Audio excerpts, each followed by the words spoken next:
It's the accurate day, mile day. Here we are, yo, and that can body show. Accurate day, mile day.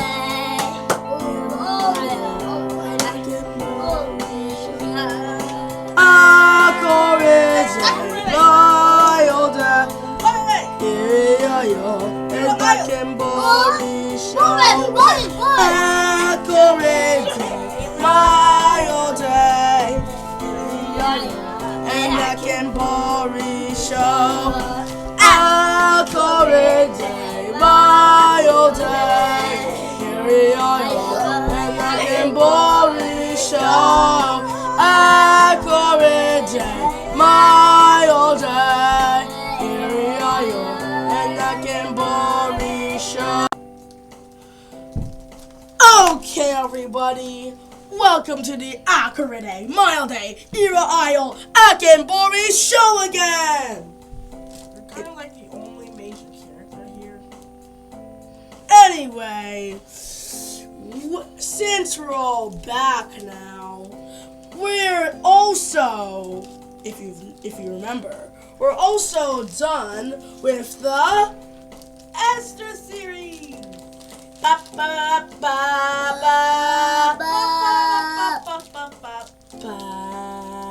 Anyway, we're moving on to bigger things now. Like, way bigger. Like 10 feet tall big. Yeah, like this big. Or at least bigger. Anyway, if you already know what we're talking about, then we'll say it on the count of 3. 1, 2, 3. David and Goliath. Da da da da da. First Samuel chapter 17. Anyway, as I said last time, let's dig in, shall we? Yeah, let's dig in. Okay, so David and Goliath. Now the Philistines gathered their forces for war and assembled at Soka in Judah. They pitched camp at Ephes's Dammon between Sokik and Azar. Saul and his Israelites assembled and camped in the valley of Elah and drew up their battle line to meet the Philistines. The Philistines occupied one hill and the Israelites another, with the valley between them. A champion named Goliath, who was from Gath, came out to the Philistines, where his height 6 cubits a span. He had a bronze helmet and wore a bronze coat, a scale of armor, and bronze weighing 5,000 shekels. 5,000 shekels. Shekels is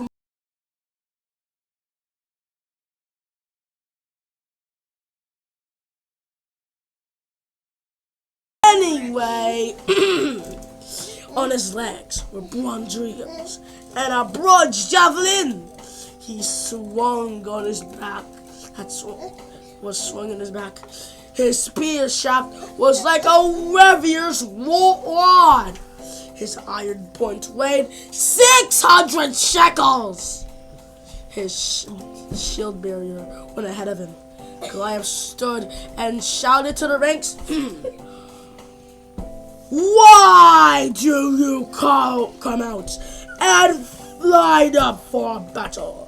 Am I not a Philistine, and you are not the servants of Saul?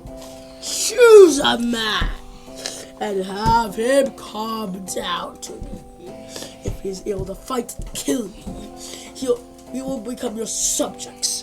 But if I overcome the man and kill him, he will become subjects and serve us."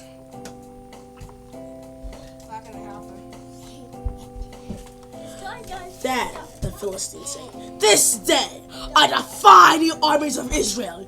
Give me a man and let us fight each other." On the hearing the Philistines' word, some of the Israelites were dismayed and terrified. Dun, dun, dun. So right now, you heard what the Bible said. Everyone's terrified! If you were Goliath, can you imagine how scared they felt? I mean, even Goliath noticed. Well, I think he did. Okay, so here's what it would practically look like. This is Goliath, and this is the Philistines. And when Goliath started walking and talking, this is what they did.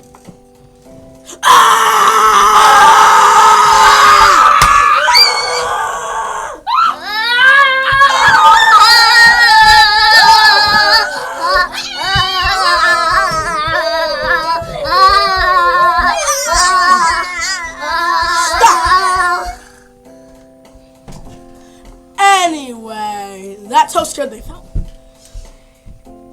Well,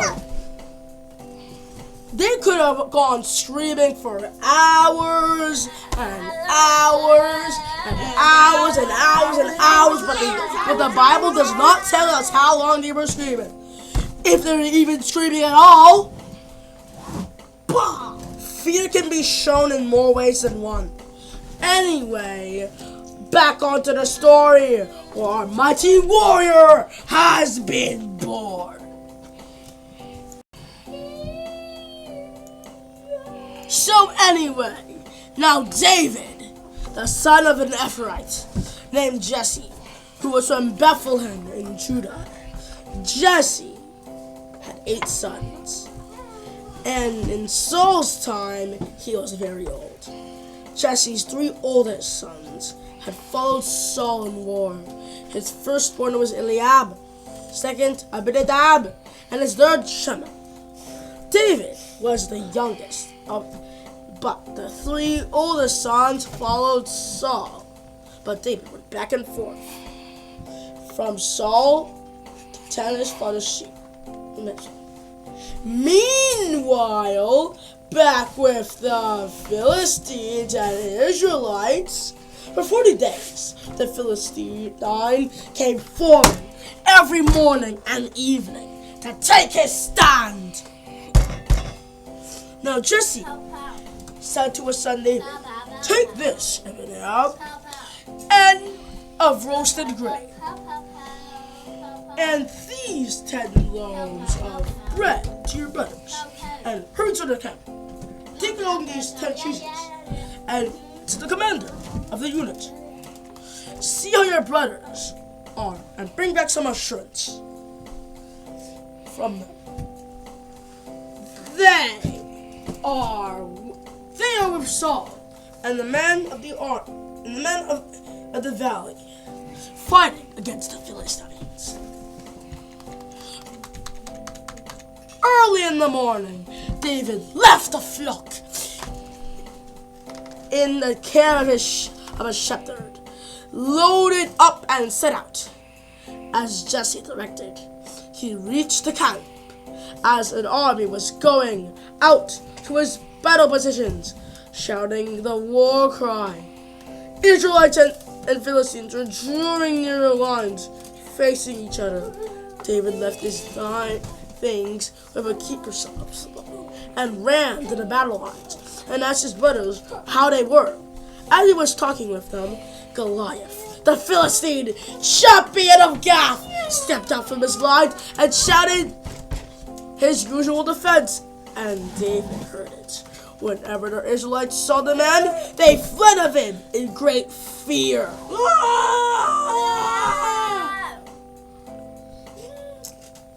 Now, the Israelites have been saved. Now, the Israelites have been saved. Do you see how this man keeps coming out? He comes out to defy Israel. The king will give great wealth to the grand man who kills him. Will also give him his daughter in marriage and will exempt him from taxes in Israel. David asked the man standing near him, "What will be done for the man who kills this Philistine and removes this disgrace from Israel? Who is this uncircumcised Philistine that should divide the armies of the living God?" They repeated to him what they have been saying to him. This is what will be done for the man who kills him. When Abinadab, David's older son, he burned in anger at him. "Why have you come down here? And who made you leave those few sheep in the wilderness? I know you consider how wicked your heart is. You came down here only to watch the battle." Yes, I'm so Yikes! Abinadab is being a little too rough on his little brother. Younger brother. Teeny tiny little brother. Anyway, if you were David, you'd probably feel bummed out. This is Abinadab, this is you. Mwah. This is Abinadab. This is me. Hey, that's not nice. You do not want to mess it. Yeah, but if that was you, you'd be dead. They have swords and spears, and you have nothing but a slingshot. I could punch him in the leg. Hey, yeah. Email, that is not going to work. Yes, it's gonna be like this, David. We had some technical difficulties, please stand by. Anyway, let's see if David still feels bummed out after what Abinadab said to him. Let's find out. And there's only one way to find out. Let's continue the story. Story.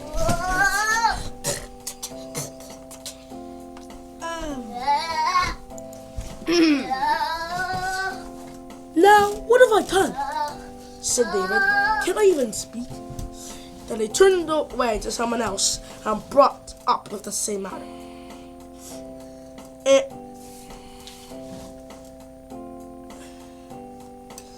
And the men answered him for what David has overheard and reported to Saul. And Saul sent for him. David said to Saul, "Let no one lose our heart on this account of this Philistine.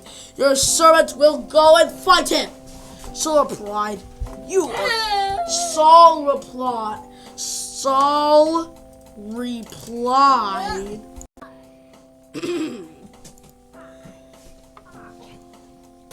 Saul replied, You are not able to go out against the Philistines and fight him. You are only a young man.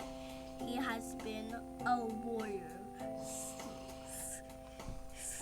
from his young. I'm not you. Anyway, but David said to Saul, "Your servant has been keeping his father's sheep. Where a lion or a bear came to carry off whatever sheep from the flock, I went after it and struck it and rescued the sheep from its mouth. When it turned on me, I seized it by its hair, struck it, and killed it. Your servant has killed both lion and bear. If this uncircumcised Philistine will be one lot of them, because he has defied the army of the living God. The Lord, who rescued me from the paw of the lion and the paw of the lion and the paw of the bear, will rescue me from the hand of this Philistine." Saul said to David.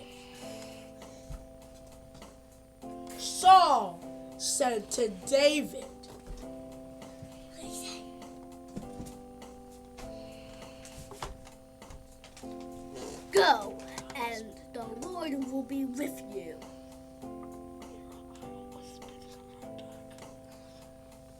Then Saul dressed David in his own tunic. He put a coat of armor and on him and a bronze helmet on his head. David fastened his sword over the tunic and tried walking around because he could not use them. I cannot go in these, he said, because I am not used to them. So he took them off. Then he used his staff and chose 5 small stones from a stream and put them in a pouch in his shepherd's bag. And with a sling in his hand, approached the Philistine. Uh-oh, it's time for the ultimate showdown. You've seen videos that have ultimate showdown,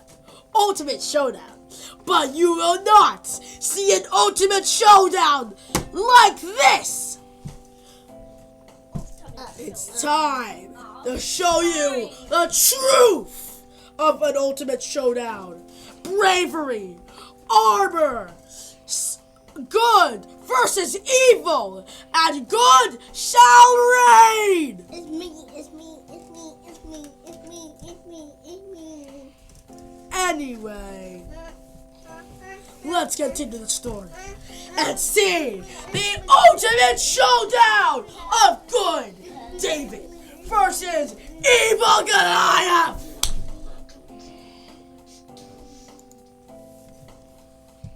Meanwhile, the Philistine, with a shield barrier in front of him, kept coming closer to David. He roped David over and saw that he was little more than a boy, building with health and handsome, and he despised him. And he said to David, "Am I a dog that you come at me with sticks?" And the Philistine cursed David by his gods. "Come here," he said, and I will give your flesh to the wild animals." David said first, "You come at me with sword and spear and javelin, but I come against you in the name of the Lord Almighty." What's a javelin? It's some kind of spear. I think it's a double-sided spear. Anyway, the God of armies of Israel, whom you have defied, this day the Lord will deliver you into my hands, and I'll strike you down and cut off your head. This very day I will give courtesies of the wild Philistine army to the birds, to the wild animals, and the whole world will know that there is a God in Israel. All of those scattering here will know that it's not just by sword or spear that the Lord saves, but for battle is the Lord's, and He will give you into our hands. As Philistine moved closer to attack him, David ran quickly towards the battle line. Reaching into his bag to get a stone, he slung and struck the Philistine on the forehead. The stone straight drowned into his forehead, and he fell face down on the ground. And then? So David triumphed over to the Philistine with a sling and a stone without a sword in his hand, and struck down the Philistine and killed him. David ran and stood over him. He took hold of the Philistine sword and drew it from his shield. And after he killed him, he cut off his head with a sword!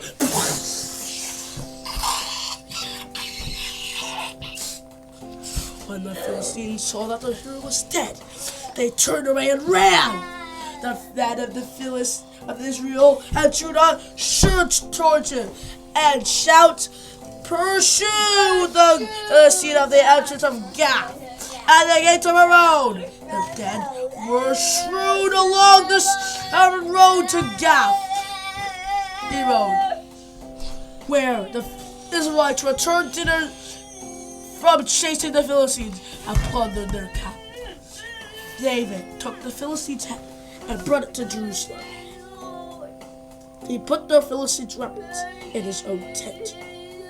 As Saul watched David going out to meet the Philistines, he said to Abner, commander of the army, Abner, whose son is that young man? Abner wrote, as surely as you live, your majesty, I don't know. The king said, find out who this young son's man is. As soon as David returned from killing the Philistines, Abner took him and brought him before Saul, with David still holding the Philistine's head. Whose son are you? Young man, Saul asked him. David said, I am the son of your servant Jesse of Bethlehem. And that is the gorgeous story of David and Goliath. And you saw the tremendous fall, the deep drama of David and Goliath. It's more than just a story. The moral of the lesson is good always triumphs over evil. Even small things can do big wonders.